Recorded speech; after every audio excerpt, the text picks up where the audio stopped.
Excelente notícia no Flamengo nesse domingão. Vamos falar sobre isso, tem informação sobre o Pedro, várias outras notícias do Flamengo. Você que tá aí, dá aquela moral de sempre, se inscreva no canal, meu filho. Botão aqui embaixo, inscrever-se, aciona o sino da notificação, deixa o teu like, toca aí meu parceiro, minha parceira. Tocou, então vem comigo, Rubro-Negro. Vamos às notícias do Flamengo, meu parceiro.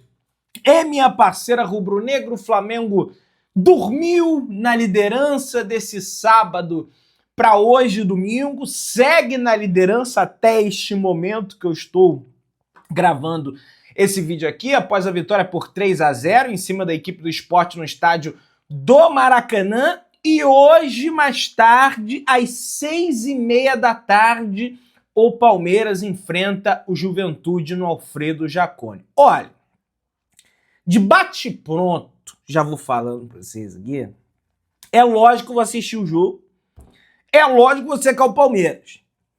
Mas eu acho que o Palmeiras vai ganhar, tá, gente? Eu tenho que ser sincero com vocês, eu vou secar, porque o Juventude é um time que não esboça reação, é um time que é pouco competitivo, é um time que tá na penúltima colocação do Campeonato Brasileiro. Evidentemente, ainda dá para sair da situação, não está matematicamente rebaixado. 7 pontos separam o Juventude do Santos e do Vitória ali. São mais ou menos os clubes que estão fora da zona do rebaixamento. Vitória está na zona, o Santos fora da zona do rebaixamento. Então, assim, eu vou me surpreender.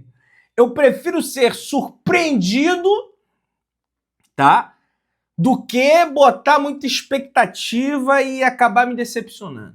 Então prefiro ser surpreendido. Vai ser uma grande surpresa se o Juventude pelo menos empatar o jogo. Vamos colocar aí, ontem o Maracanã foi uma coisa linda, 67.598 pessoas presentes no Maracanã, um verdadeiro mar rubro-negro, mesmo com a violência na cidade do Rio de Janeiro, né? Tivemos várias situações aí ao longo da semana. A torcida do Flamengo foi ao Maracanã, apoiou o Flamengo, fez uma grande festa. O próprio Felipe Luiz, na entrevista coletiva, ele reconheceu, né, a festa da torcida do Flamengo, o apoio maciço da torcida do Flamengo. O Samuel Lino, ele fez uma boa partida, na minha opinião, mas em dado momento do jogo ali ele deu um passe para lateral que ocasionalmente a torcida poderia vaiar, mas não, a torcida aplaudiu ele, dando confiança. Bruno Henrique fazendo gol, pegando confiança também. Gostei demais da atuação do Bruno Henrique, fazendo 2 gols. Ah, perdeu o gol, Pedrão. Tá, velho, mas pô, o cara fez gol aí, abriu o placar. Para mim o gol que abre o placar ou então desempata é sempre o gol mais importante. Fez 2 gols, foi participativo no jogo. O De La Cruz, para mim, também fez uma grande atuação, fez um grande jogo. O De La Cruz, eu acho que tá bem... Rapaz, tá um mosquitaiado aqui, que tá difícil. O De La Cruz, para mim, tá bem claro. Se ele tá bem fisicamente, ele consegue entregar aquilo que o Flamengo esperava quando contratou o jogador saindo lá do River Plate. Agora, a questão é ele continuar bem fisicamente. Porque para mim ele jogou demais, chuta de fora da área, algo que poucos jogadores do Flamengo fazem na sua maioria. Até na hora da falta ali do Arrascaeta, eu fiquei até assim, pô, vai ser o Arrascaeta, deixa o De La Cruz bater. De La Cruz já fez gol de falta no ano, e coisa e tal. E aí o De Arrascaeta, ele bateu uma falta estilo Zico, botou ali na gaveta, não tinha a menor chance o goleiro Gabriel do Sport, e o Flamengo foi lá e conseguiu, naturalmente, ampliar o placar e teve uma boa vitória. Eu vi um ou outro reclamando, Sport, lanterna, muito fácil. Mas o Cruzeiro, né, jogando no Mineirão, empatou. Não ganhou do Sport e Cruzeiro não, viu? Então, assim, o Flamengo foi um time misto, descansando algumas peças, dominou amplamente as ações no primeiro tempo, faltou um capricho ali na finalização. No segundo tempo, dominou as ações. Quando teve um jogador a menos, dominou as ações. Em nenhum momento o Sport, assim, flertou com perigo em relação à equipe do Flamengo. E, cara, sobre o Palmeiras, voltando a falar sobre o Palmeiras que pega o Juventude hoje, na próxima rodada, o Palmeiras visita o Mirassol. Aí eu acho que o Palmeiras pode perder ponto. Porque o Mirassol, assim como o Flamengo, está invicto jogando em casa. As únicas duas equipes invictas jogando em casa é Flamengo e Mirassol. Então aí eu acho que é um jogo que pode acender o alerta e o Palmeiras perder ponto. Agora, hoje eu acho muito difícil e o que torna mais importante ainda o jogo do Flamengo contra o São Paulo, que nem vai ser no Morumbi, vai ser na Vila Belmiro. O São Paulo não disputa mais nada, né? Tá aí no meio da tabela, não vai cair, Libertadores está longe, eventualmente pode até flertar com uma vaga, porque vai abrir mais uma vaga para Libertadores direto e indiretamente, através ali da pré-Libertadores, porque Flamengo e Palmeiras fazem a final da Copa Libertadores. Então, hoje eu acho difícil, tá, gente? Sendo bem sincero, eu vou ver, vou secar, vou torcer, vou gritar se o Juventude fazer gol, mas acho mais provável que na próxima temporada o Palmeiras perca pontos contra o Mirassol. Fora de casa, a gente tem aqui o boletim médico do Flamengo, divulgado pela assessoria do Flamengo, após duelo com o Racing na quarta-feira. O Alexandro passou por um controle de carga. Foi poupado, né? Controle de carga é uma forma ali mais culta de você falar. Poupado fica feio, né? Os treinadores, eles não gostam, os clubes, foi poupado. Não, não é poupado, é controle de carga. O Cebolinha já iniciou os trabalhos no campo com a fisioterapia do Flamengo. O Jorginho realizou um exame de imagem que apontou uma lesão muscular na coxa direita do jogador, mas não é nada grave. O próprio Felipe Luiz ontem, na entrevista coletiva, foi perguntado sobre o Jorginho, deixou bem claro, gente, não é nada grave, é muito mais ali uma precaução, tem um desconforto, tem uma lesão ali leve no posterior de coxa, mas não é nada que... Ele não falou isso, mas deixou subentendido. Não é nada que vai tirar ele da final da Libertadores, dos jogos decisivos do Campeonato Brasileiro. Talvez fosse uma equipe mais desafiadora. Ontem no Maracanã poderia ter estado uns relacionados ali, mas o Flamengo decidiu segurar. O Léo Ortiz a mesma coisa, não tem nada grave, só tá com dores no tornozelo, né? Ele teve uma torção de tornozelo contra o Palmeiras, ficou 2 jogos sem jogar, contra o Racing, contra o Fortaleza, fez um esforço, esteve em campo contra o Racing, mas, cara, lógico que isso causou ali, não uma piora, mas tava já doendo. Aí o cara corre, dá pique, coisa e tal, é evidente que você vai ficar dolorido ali a área, então ele sequer foi relacionado. O Pedro segue tratamento no departamento médico do clube. O Felipe Luiz até disse na entrevista coletiva ontem, dizendo, olha, não tenho prognóstico. Ele não falou... Gente, eu nunca vou falar a mesma palavra do Felipe Luiz, porque eu não tô lendo nada. Não tô lendo as aspas dele. Daqui a pouco vou até ler uma ou outra. Mas ele falou que o Pedro não dá para ter um prognóstico. Ele falou que pela experiência dele como atleta, geralmente uma fratura demorava ali em torno de 6 semanas para ter a consolidação completa da área. O Pedro, ele vai chegar na final da Libertadores com praticamente 6 semanas. Faltarão ali, como ele lesionou na quarta, a final da Copa Libertadores é daqui a 4 semanas, mais ou menos. Só que ele lesionou no jogo da ida contra o Racing, né? Então tem o jogo da ida, que ele lesiona o jogo da ida, daí tem o jogo da volta, 1 semana, e tem mais 4 semanas aí, até o dia 29, 5 semanas. Só que, como o jogo é no sábado, Fosse o jogo quarta-feira, completaria 6 semanas. Então vai ficar de 5 para 6 semanas a recuperação, bicho. O Filipe Luís, para mim, ele foi muito feliz na resposta que ele deu, porque ele falou o seguinte, ele falou, olha, o Pedro, né? O Pedro, ó, uma fratura óssea são 6 semanas. Isso está muito ajustado para o Pedro chegar na final da Libertadores, é o que eu estou dizendo aqui, mas levando em conta a recuperação perfeita que ele teve no joelho, acreditamos que ele possa conseguir, sem colocar prazo, primeiro a saúde do jogador, e ele falou que o Pedro é um homem de fé. O Pedro, ele vai à igreja, ele tem uma aproximação assim muito grande com Deus, com a religião dele, ele tem de fato uma recuperação rápida, né? As 2 lesões que ele teve no joelho, ele se recuperou rapidamente. Os próprios médicos, eles falaram que, cara, é uma recuperação assim atípica. Então, naturalmente, no nosso imaginário, na cabeça do Filipe Luís, fica, pô, se os processos de recuperação do Pedro são rápidos, talvez esse também possa ser rápido, ele fica à disposição.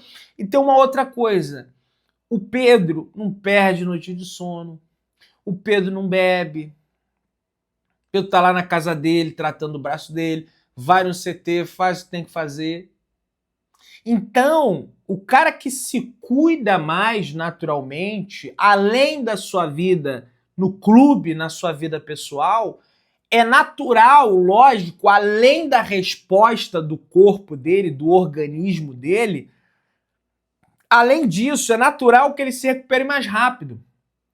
Então tem isso que pesa a favor do atacante do Flamengo também. Agora, se vai estar ou não à disposição, aí só o tempo vai dizer. O dia a dia, a consolidação, a recuperação, a dor, se está maior, se está pior, vamos aguardar. O Jorginho, como eu disse, não foi uma lesão grave, não é nada que comprometa e ficará de fora aí. Não acredito que volte já contra o São Paulo, de repente contra o Santos, pode estar ali na lista de relacionados, mas segue o processo natural de recuperação. O Flamengo está perto de quebrar os recordes de jogos sem sofrer gols do clube na história do Brasileirão. São 11 jogos sem sofrer gols em casa. O recorde é de 12, tá? Em 2018. O recorde da competição do brasileiro por pontos corridos são 16 jogos sem sofrer gols. São 20, aliás. O Flamengo, no geral, já está 16 jogos sem sofrer gols. Não é de forma seguida, é contabilizando todos os jogos que o Flamengo não sofreu gol. O recorde é 20. Eu acho que foi o Palmeiras, em 2018, se não me falha a memória. Então, aliás, do próprio Flamengo, não do Palmeiras. Então tá muito próximo de bater isso aí. Isso aí é a maior resposta da questão defensiva do Flamengo, né? O Flamengo é um time muito seguro defensivamente, por mais que de vez em quando dá um mole ou outra aí. Se você for ver, o Flamengo não tomou gol contra o Racing, não tomou gol contra o Sport. Próximo jogo de São Paulo, quanto menos gol você ganha, mais próximo você está da vitória. Você faz 1-0, 3 pontos. Né? Naturalmente, 3 pontos. O Carrascal, ainda tem a situação do Carrascal, que saiu de campo ontem com dores nas costas. Ele foi substituído no primeiro tempo. O Flamengo informou que o meia sentiu dores na região lombar após um movimento brusco, né? Ele caiu ao chão ali do gramado por volta dos 18 minutos do primeiro tempo, vinha fazendo um bom jogo, mais uma vez, na minha opinião, e acabou dando lugar à entrada ali do Luiz Araújo. O colombiano saiu lamentando bastante as dores nas costas. Cara, acho que foi mais uma precaução. Também, naturalmente, o Flamengo vai providenciar aí os exames, aquela coisa toda, processo de recuperação, mas sentiu alguma coisa, é o jogo contra o Sport, não é desprezando o Sport, mas tem que entender que a gente está em vez de uma final de Libertadores, jogos decisivos pelo Campeonato Brasileiro, então sentiu uma paradinha ali. Tem um companheiro que não é tão bom quanto o Carrascal, mas é bom jogador também, entra em campo, sai, vai ver com o médico. É basicamente uma situação que acontece no Flamengo. O De Arrascaeta, com gol de falta dele ontem, chegou a 94 gols com a camisa do Flamengo, um número assim realmente avassalador. Após o jogo ele falou: eu falei com o Felipe, enquanto estiver bem, quero jogar. Ele achou melhor eu começar no banco. Também temos um elenco que precisa de minutagem, falou o De Arrascaeta, e o próprio Felipe deu indicativos em relação a isso, na direção disso, na entrevista coletiva pós-jogo na Argentina, que ele disse: ó, vou botar alguns jogadores para ganhar confiança. De certa forma ele conseguiu isso, porque o Bruno Henrique entrou, fez gol, o Samuel Lino jogou bem, o De La Cruz fez uma boa partida também, então ele conseguiu, né, essa coisa de dar confiança ao jogador, do jogador adquirir mais confiança, e assim vai seguir até a final da Libertadores. O Bruno Henrique, após o jogo, abriu o coração pro Arrascaeta. Após a vitória, ele disse: o Arrasca é um grande amigo, desde que quando jogava no Cruzeiro, tinha o sonho de jogar com ele. É um cara de muita qualidade, é excepcional, disse o Bruno Henrique, elogiando, rasgando elogios ao Uruguai do Flamengo, que realmente faz toda a diferença. Mas tem que estar inteiro fisicamente. Para estar inteiro fisicamente, tem que um jogo ou outro dar uma segurada. Já tem jogo na quarta-feira, tudo bem que aí tem mais tempo de descanso. Sábado, segunda, terça, quarta. Já tem 4 dias aí de descanso. O jogo é às 9h30 da noite, né? Então só no final do dia tem o treino, mas é evidente que não tem a mesma intensidade do jogo, a mesma necessidade do jogo, né? Tanto é que treino, jogo é jogo. Ah, é clichê, mas é grande. Realidade, após o jogo na zona mista, o Samuel Lino falou sobre o momento no Flamengo. Eu sei que eu sou um jogador muito bom, eu continuo confiante e quero desfrutar ainda mais desse processo. É isso aí, cara, não vê... ele fala que ele é muito... Meu amigo, na vida, se é profissional, se você não achar que você é bom no que faz, quem que vai achar? Então ele tá certo. É isso mesmo, é confiança, é tomar confiança, trabalhar cada vez mais para... Enfim, o Boto, após o jogo, falou uma situação que eu já tinha falado na transmissão da Pedro Henrique TV. Eu achei, eu sei que muitos podem discordar de mim, não tem nenhum problema nisso, que a expulsão do Everton Araújo foi justa. Eu acho que ele deu mole, não foi na maldade, ele não é um jogador maldoso, muito pelo contrário, jogador leal, mas acabou cometendo uma infelicidade, chegou com o pé um pouco mais alto, trava da chuteira e foi expulso. Entretanto, o José Boto lembrou: foi uma arbitragem perfeita, cumprindo as regras internacionais, mas pena que no Rio de Janeiro as regras são diferentes.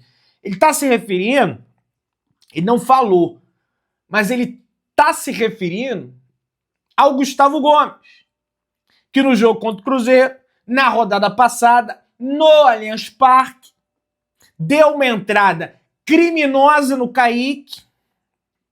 Acho que foi o Kaique, né? Não, foi o Wanderson. O cara tá fora da temporada, o cara não joga mais essa temporada por causa dessa entrada do Gustavo Gomes. O Rafael Rodrigo Ken foi chamado no VAR, ele viu e deu cartão amarelo. E, na minha opinião, a entrada do Gustavo Gomes foi mais grave do que a entrada do Everton Araújo, porque além dele entrar com uma força maior, ele é um cara que tem antecedente ruim em relação à violência. E aí, o árbitro ontem foi correto. Tem aquela coisa, o VAR era o Rafael Trace, mais experiente, o árbitro de campo era o Fernando Mendes, que era um cara... Segundo o jogo dele parece na primeira divisão, então é evidente, o mais experiente chamou, ele vai dar, mas para mim ele agiu certo em expulsar o Everton Araújo, não vou ser clubista aqui, só que eu só peço para que a gente tenha um critério. Expulsou o Everton Araújo, então tinha que ter expulsado o Gustavo Gomes. E que, se acontecerem novos lances, o Andreas Pereira, se porventura acontecerem novos lances pela frente, que seja expulso. Tá? Você que tá aí, se inscreva no canal, aciona o sino da notificação, deixa o teu like, tamo juntão, saudações de Brunegras.